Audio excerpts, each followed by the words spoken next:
Вие го впивате погледот во оваа привлечна снежна белина. Панорамата не е секојдневна. За вас во овој момент еден географски поим, Шар планина и незините масиви, ви се подаваат на запознавање. Овие бранисти облици во зимскиот пейсаж се чудно убав подарок на природата.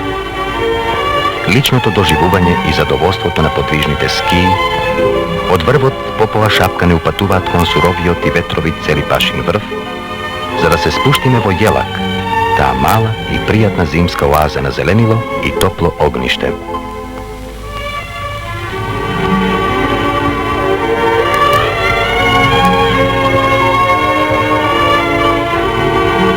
Во зимските денови престојот во Јелак е краток. Сончевите дни или пасторалните ноќи најдолго ги поминуваме на попова шапка. По пријатното гонење низ снежната глаткост, планинското сонце и воздухот помамно извлекуваат ведрина и расположение, постојано присутни на терасата и просториите за забава во планинскиот дом.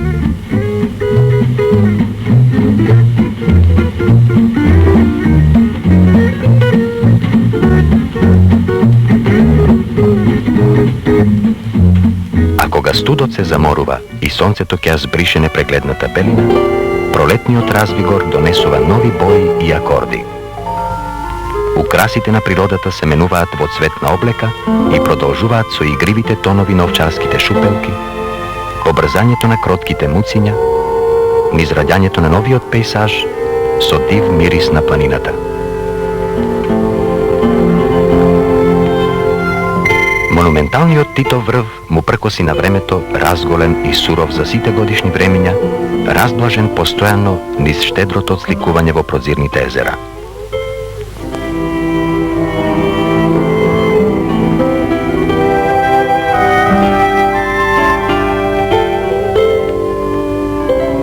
Зар не треба да им завидиме на планинарите и на нивната страст што ги гони на освојување на овие прекрасни планински катови, подавање на оваа симфонија на тишината или остриот звук на ветерот, хармонијата или разбиеноста на природниот декор.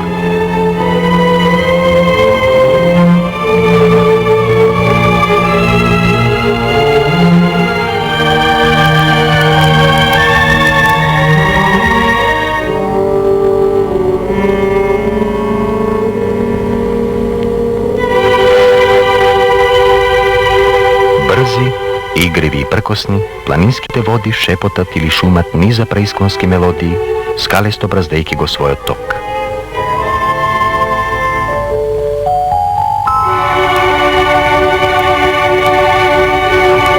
Ке сретнеме и присуство на човешката рака, за да искористи водната стихија или да ги збогати бреговите на реката со ваков елегантен лак, символично и духовито познат како елен скок. Тргнувајќи или враќајќи се од овој дел на Шарпланинскиот масив, ние секогаш минуваме низ Тетово. Тоа е град со дах на минатото и пулс на современоста.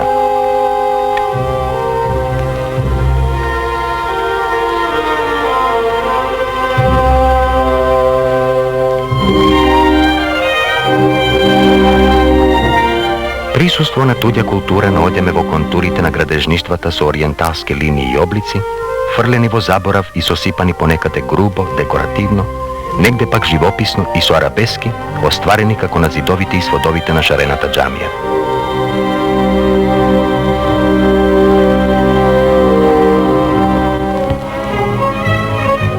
Широките и праволинејни улици, модерните урбанистички идеи, естетската и удобна архитектура од ден на ден се побрзо ги сменува сликите на инертното минато и го соопштува нервот на еден современ живот во секој поглед. Да тргнеме уште 25 километри на југ. Гостивар, втор град на просторот Полог, се надпреварува со Тетово во менувањето на својата надворешност и структура, добивајќи низ новите градежништва и другите комунални објекти се по современо обележје.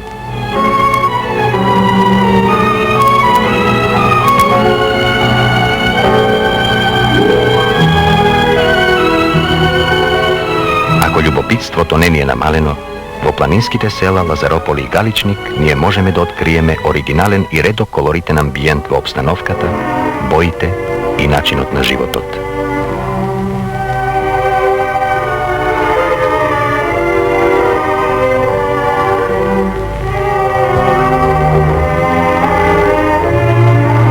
Вештите раце на овие наши гоштаци ги опламенуваат руната во фини нишки.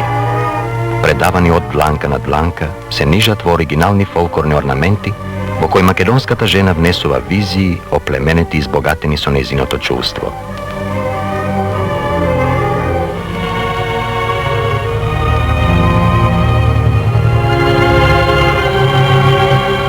На патот помеѓу Маврово и Дебар, на левиот брег од реката Радика, во сенките на древните стебла, мирува еден грб на нашата стара култура, градежништвото означено како манастир Јован Бигорски. Неговите зидови чуваат единствен примерок на најтворечките дни од македонското копаничарство. Кањонот на Радика секој патник го упатува до необични впечатоци и чудни емоции.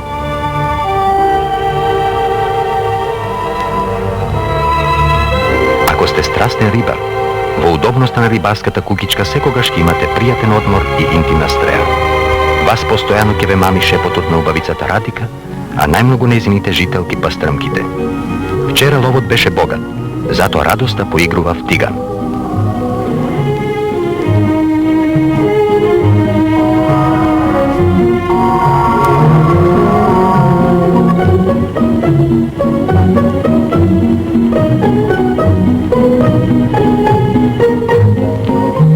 Не се разочарувајте ако следното утро првото фрлање на блинкерот не ве возбуди со итро движење на рибата. Се обидувате уште неколку пати, вештината и среќата се комплетираат и радоста повторно се враќа со богатиот улов. Овој реон, зад зеленилото или зараѓаниот превез на стеблата, крие дамно присуство на ретки примероци од животинскиот свет.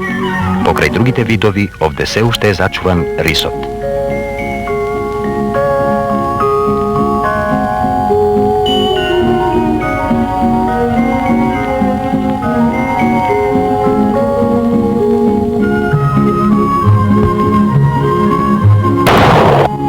Дивата коза, иако не многу бројна, би била секако драг трофеј за секој млад или рутиниран ловец.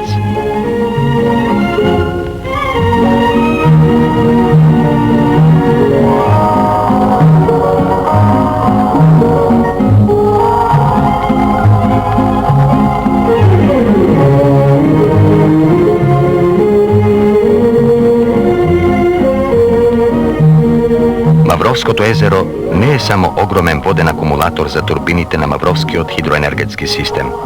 Природниот раскош, во чие дно тлее споменот за Мавровските анови и животот на минатото обогатен со езерото, денес е привлечно место за одмор и забава.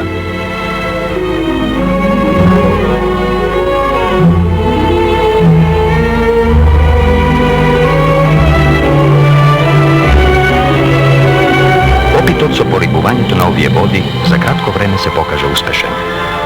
Денес, во студените длабочини каде вегетираат нови растенија, се оплодуваат се поголем број пастрмки што достигаат големина и до 10 килограми.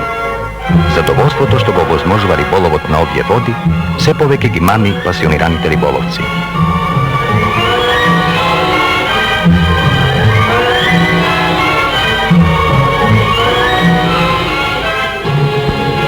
Патувањето по овој привлечен дел на Западна Македонија ќе треба да го завршиме.